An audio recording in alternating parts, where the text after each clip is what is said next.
Hej och varmt välkomna ska ni vara till det andra avsnittet av Pantamera med e-sporten talkshow.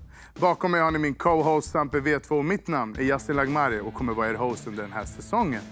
Förra avsnittet träffade vi Brollan, men idag ska vi träffa ingen mindre än Zainab Saz Turki och prata med henne om hennes bakgrund. Hur blev hon en professionell e-sportare? Vad är Team Originum, hennes nya projekt? Och hur går det när hon möter mig i en one-on-one? Häng med!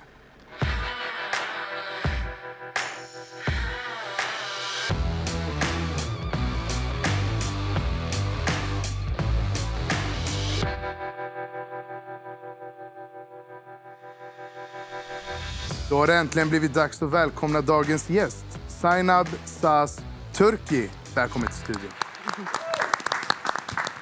Kul att se dig. Detsamma. Hoppas du har haft en safe flight hit. Tjena. Jag har ju sett fram emot det här avsnittet. Ja. Jag tror vi kommer ha väldigt mycket intressanta saker att prata om idag. Men innan vi börjar med det, så vanligtvis så ska jag introducera dig för våra tittare. Men vi har en liten specialare här. Sampe, du var ju ute och träffade Penny och hennes kompisar. Ja, men det stämmer bra. Och det såg lite ut så här. Vem är den här personen då? Vet inte. Vet du vem det är? Jag till pappa. Hon spelar ju spel, vet jag. Hon tjänar pengar på att spela datorspel. What? What? Vad tror du det är för spel hon spelar då? Bilspel. Bilspel. Vad tror du då? Skjutspel. Skjutspel är rätt. Brukar du spela någonting? Ja, det gör jag verkligen mycket. Oj då. Vad brukar du spela för spel då? Idag får vi ha 5-7 Vad tycker mamma och pappa om att Saz spela spel hela tiden? Jag vet att mamma säger nej hela tiden. Hon säger nej. Ja. Pappa då? Vad säger han? Ja. Han säger ju att det är okej. Jaha, okej. Ja, det är bra. Men de hade ju lite rätt. Ja, de Skjutspel. blev rätt. Ja. Ja. Ser det ut som att du är en skjutspels... Nej, jag tror faktiskt inte det. Nej. Eller många som inte brukar gissa på det faktiskt. Nej. Säger de bilspelare? De brukar gissa på frisör. Frisör? Alltså. Ja. All right. Ja, Ja, du har ju väldigt fint hår så att jag hör. jag hör ja dem. tack så Jag hör mycket. dem. Tack. Men de pratade lite om vad du gör. Men jag tänker, hur började det? Jag har nämligen 6 bröder och alla spelade CS. Och jag blev väldigt intresserad av CS när jag såg dem spela. Så att, jag satt och kollade på min bror när han spelade i 3 månader och sen så kom jag igång med det. När jag var 11 år gammal. Hur fick du tag i en dator? Eller tog du bara någon av brödernas?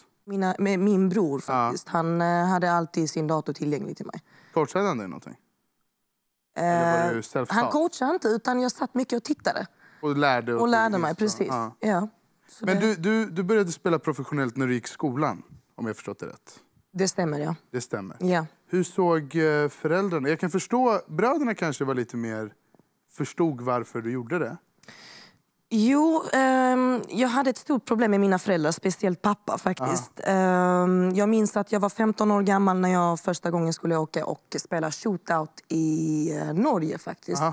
Och då kom jag till min pappa en dag och så sa jag till honom, du, nu vill liksom en sponsor så att jag vill att jag ska åka iväg och spela liksom. Och han bara, men var ska du spela någonstans? Jag bara, Norge. Du ska inte åka någonstans än. Du är för ung och du ska sköta din skola. Vilket jag förstår i dagsläget, absolut. Men det var liksom en dröm för mig. Ja, jag förstår det. Han var väldigt strikt och han ville ju inte att jag skulle spela om nätterna. Och jag är väldigt envis av mig. Och jag vill spela om nätterna. Jag vill liksom bli någonting. Jag vill vinna. Alltså det här var mycket en utmaning för mig. Så att, gör nu inte det här hemma.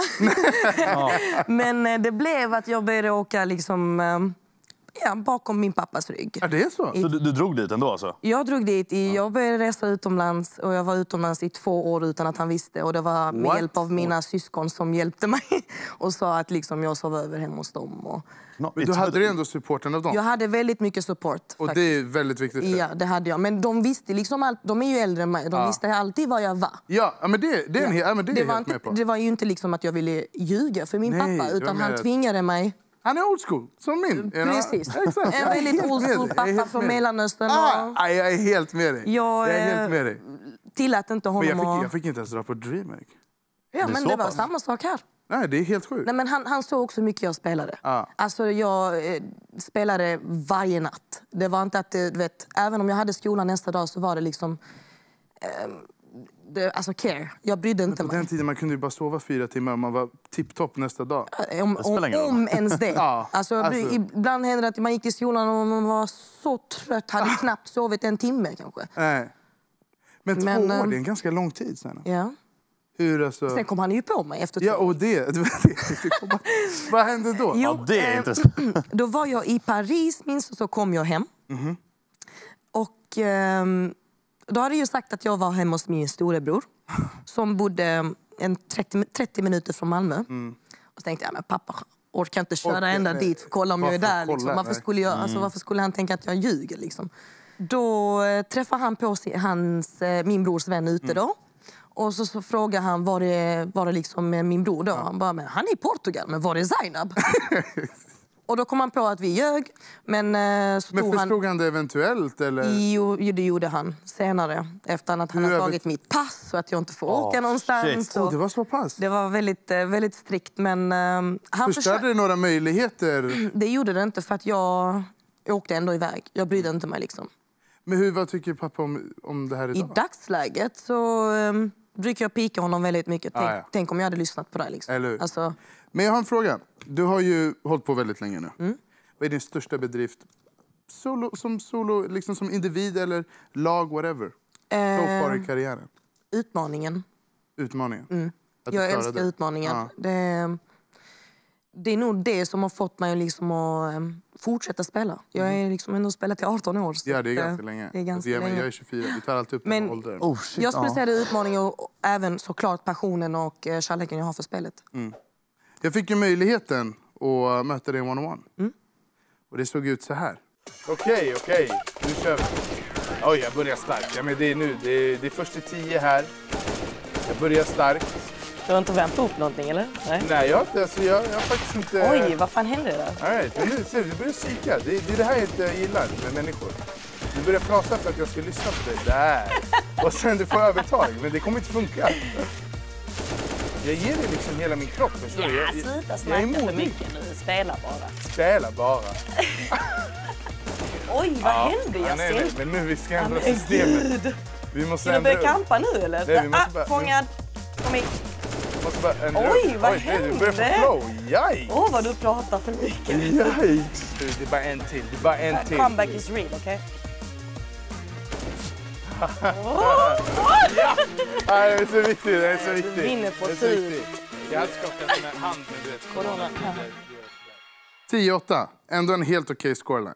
Jag ska väl säga, jag trodde jag skulle förlora. För jag förlorade mot Brollan 2 veckor sedan. Och jag var så här, nej. Jag kan inte förlora varenda. Men jag vann. Ja. And I'm happy. Var jag bra? Du var faktiskt duktig. Men du kampar lite för mycket. Men okej, vi säger 1-10 där. Jag ger den en 6 då. Varför är det så låga nummer? Brollan gav mig 3-4. Brollan gav den 3. Jag tror han sa 4. Alltså. Var någonting. 3-4. Du sa, när Brollan sa det, du kunde väl äta med en 6 i alla fall. Nu fick du det. Jo, och men du klagar fortfarande. Nu vann jag. Fick en 6 nu, kom igen. Jag är nöjd. Jag tackar. Jag tackar och tar emot. Men jag skulle vilja höra om en väldigt intressant sak. Ja. Du har ett nytt projekt. Team Originem. Kan du berätta någonting om det? Jag kan inte berätta någonting om det just nu. Men jag kan säga så att vi inte är en organisation utan det är ett projekt som vi kommer hålla på med. Men det kan jag inte snacka om just nu. Kan vi få någonting om vilka som kanske är med? Det är ju, alltså de som kommer vara med är ju mitt lag. Ja. Petra, Krassi, Juliana och Mimi. Men i alla fall, jag tänker lite framtid. Vi kan inte prata så mycket om Team Originem. Men jag tänker på din framtid som Zainab Saz-Turk. Hur ser den ut? Någonting som jag har alltid tänkt på att göra efter CS. Exakt.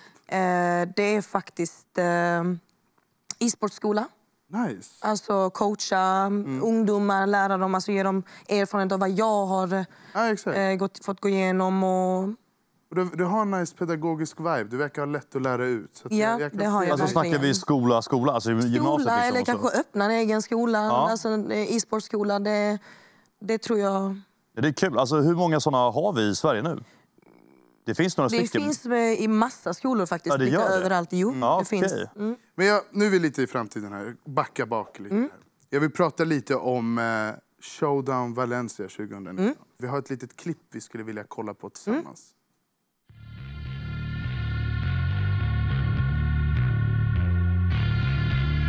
Who's the smartest? Obviously it's me. Go! I'm very happy. I'm always like trolling around and blah blah blah. The T5 hold numbers, but Zaz is the knight with the back, looking like she wants to be the assassin of all the hopes and dreams of CLG. Let's go, Mama! We're here to win.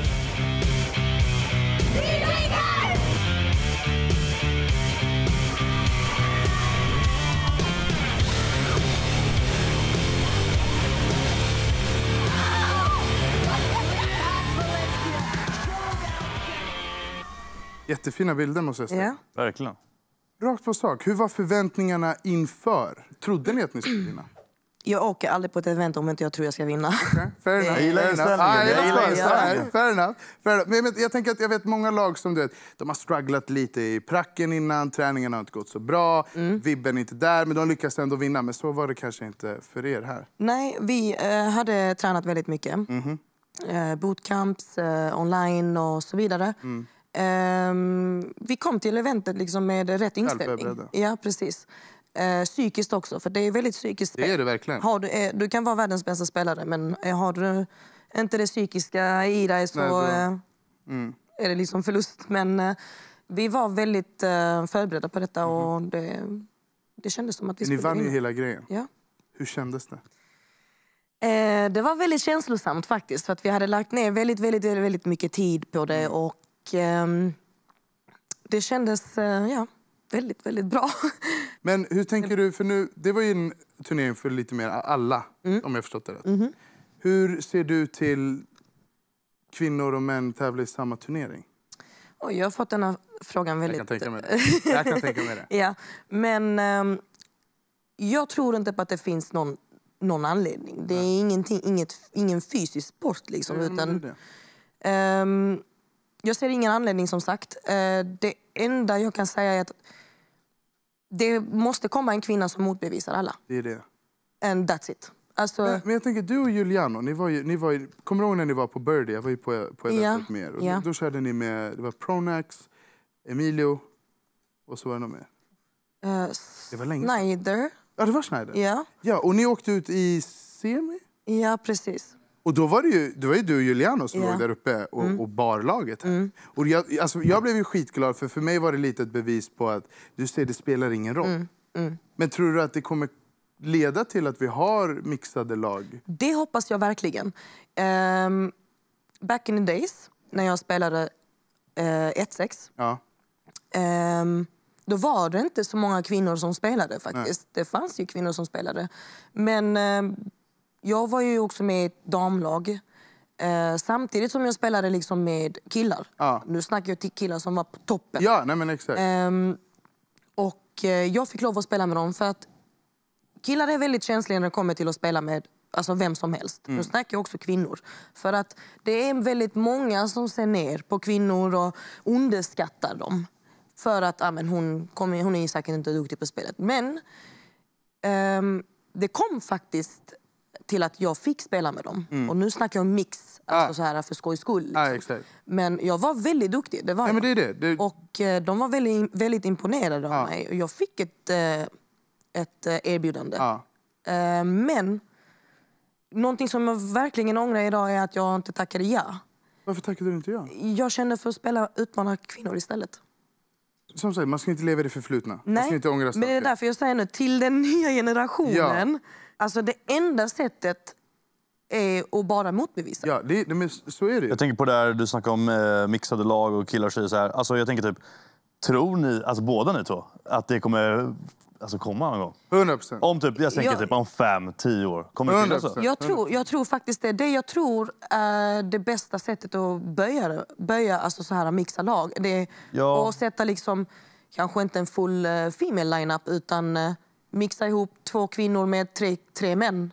Kan också funka. Alltså jag tror så här, om ett lag börjar med det, Alltså, det räcker med att några börjar med. Ja, när du började då var det inte lika många. Nej. Nu är det betydligt många fler. Precis. Och när de här betydligt många fler börjar catcha upp, Ja. det är då jag tror att vi kommer kunna sen mixa lagen. Och så fort ett lag vinner med liksom olika kön, det är då jag tror att e-sporten generellt sett exploderar. Jag tror också det, och det kommer vara historia faktiskt. Det tror jag. Ja, men det tror jag definitivt. 100%. Men jag tänker på, tror du att det ekonomiska spelar någon roll? För jag vet att många kvinnor som utövar e-sport, de är tvungna att ha jobb vid sidan av.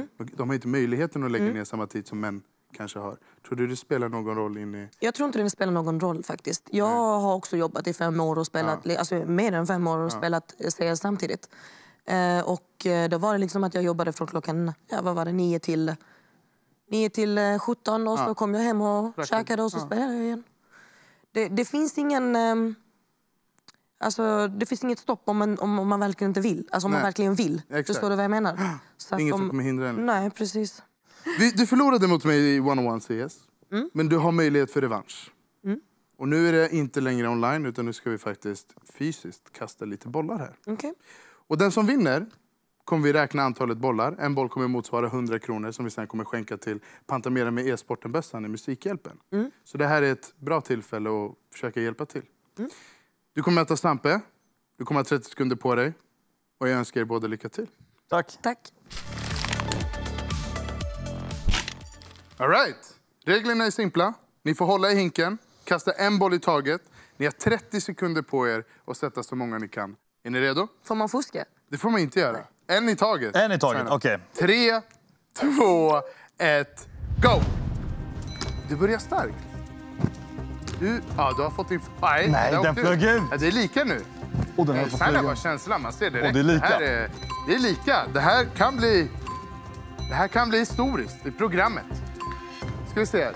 Det har gått 15 sekunder och jag har tappat räkning. Men det ser ut som att... Samuel, du har fått din varje gång jag säger det. Det är faktiskt bara 5 sekunder kvar nu. Så nu är det 4, 3, 2, 1...